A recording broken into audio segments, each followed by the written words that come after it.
Assalamu alaikum jama'a. Har kullum ni ne naku Karat, ina muku fatan alkhairi. Kamar yadda bayanai suka gabata a baya cewa za mu ɗauki cututtuka kala-kala mu faɗi yadda cututtukan suke a cikin jiki sannan da ya za ka kare kanka. Hakan zai samo asali ne idan ka san asalin abin da kake ci. Kenan za mu fara ɗaukan nau'ikan abinci kala-kala mu yi magana a kansu. Amma kafin nan lallai ya kamata mu yi magana akan abin da gaba ɗaya ya fi su. Ma'ana shine motsa jikinka. Lallai cewa motsa jiki kowa ya san yana da matuƙar amfani, kuma hakan yana da amfani wanda yake kare mutum sosai ga rashin kamuwa da yawan cututtuka. Ka sani cewa motsa jiki ba ga babba ba, ba ga yaro ba, ba ga namiji ba, ba ga mace ba, kai ba a bar yara ba ma, har marasa lafiya suna motsa jikinsu.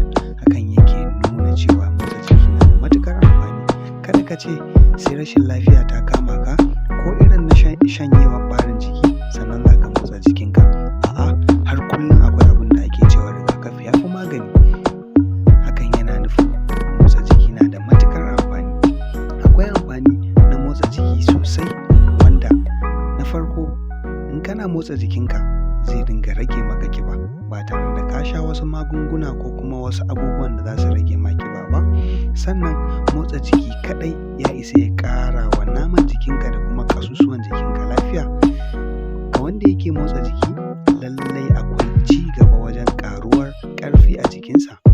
Lallai kowa ya sani cewa yawan motsa jiki na rage afkuwar cututtuka masu ƙarfi a jikin mutum kamar irin su ciwon siga, ciwon zuciya, ire-iren kansa ko kuma ciwon hawan jini wanda aka fi sani da hypertension.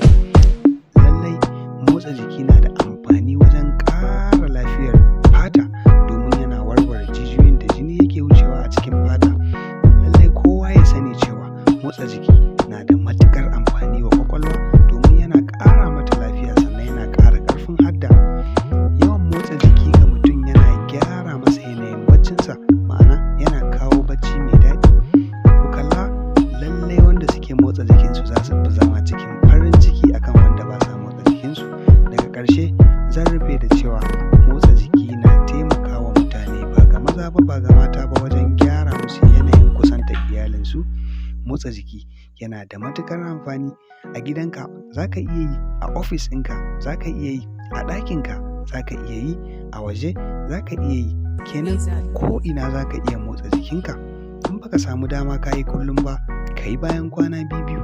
In baka samu dama ba, ka yi bayan kwana uku ko bayan sati ɗai.